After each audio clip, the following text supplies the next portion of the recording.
மகளின் மருமகளை அடுத்த வர எபிசோடில் பார்த்தீங்க அப்படின்னா, அந்த பவானி அப்படிங்கிறவன் பார்த்தீங்க அப்படின்னா, துளசியை தப்பாக பார்த்தனால அபிராமி நாச்சியார் வந்து அவனை அடித்து துரத்திருப்பாங்க. ஆனால் அவங்கள பழி வாங்கணும் அப்படின்னு சொல்லிட்டு பார்த்தீங்க அப்படின்னா, ஒரு பொய்யான பத்திரத்தை வந்து சிவகாமி நாச்சியார் கூட சேர்ந்துட்டு அந்த பவானி வந்து ரெடி பண்ணுறான்.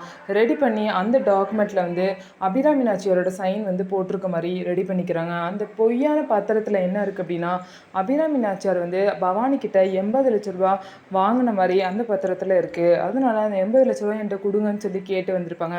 இதுக்கு அபிராமி நாச்சியார் என்ன பதில் சொல்லுவாங்கன்னா, நான்லாம் அவ்வளோ பணம் உன்ட்ட வாங்கவே கிடையாது, குத்தகை கிடைக்க உன்ட்ட போய் நான் எதுக்கு பணம் வாங்க போகிறேன், என்கிட்ட இல்லாத பணம் தான் உன்ட்ட இருக்க போதா அப்படின்னு சொல்லிட்டு அவங்க கேட்குறாங்க. ஆனால் பார்த்தீங்க அப்படின்னா, ஏன் குத்தகை விட்டால் எங்கள்கிட்ட பணமே இருக்காதா, எங்கள்கிட்டையும் பணம் இருக்கும்ல, நீங்கள் தானே எப்படியாவது எனக்கு ரெடி பண்ணி கொடுன்னு சொல்லி என்கிட்ட வாங்கினீங்க, பத்திரமும் இருக்குது அப்படின்னா சொல்லிட்டு பார்த்தீங்க அப்படின்னா அபிராமி நாச்சியார் அவங்க ஏமாற்ற பார்ப்பாங்க. அபிராமி நாச்சியார் அதுக்கு என்ன சொல்லுவாங்கன்னா, நான் கோர்ட்டில் பார்த்துக்கிறேன், கோர்ட்டில் எப்படி பார்க்கணுமோ நான் பார்த்துக்கிறேன் அப்படின்னு அவங்க சொல்லிடுவாங்க. உடனே சிவகாமி நாச்சியார் கோர்ட்டில் போய் அப்படியே கேஸை இழுத்துட்டே போகலான்னு நினைக்கிறீங்களா, இதுதான் நீங்கள் பஞ்சாயத்துக்கு கொடுக்குற மரியாதையா அப்படின்னு சொல்லிட்டு என்னென்னமோ சொல்லி அபிராமி நாச்சியார் வந்து திட்டுவாங்க.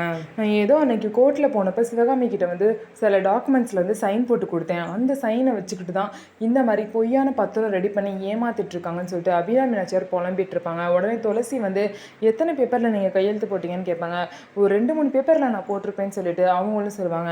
ஸோ இந்த கேஸ்லேருந்து அவங்க எப்படி தப்பிச்சு வர போகிறாங்கன்னு சொல்லிட்டு வெயிட் பண்ணி பார்க்கலாம். நம்ம வீடியோ உங்களுக்கு பிடிச்சிருந்தா நம்ம வீடியோவை லைக் பண்ணிக்கோங்க. மறக்காமல் நம்மளோட சேனலை சப்ஸ்கிரைப் பண்ணிவிட்டு பாருங்கள்.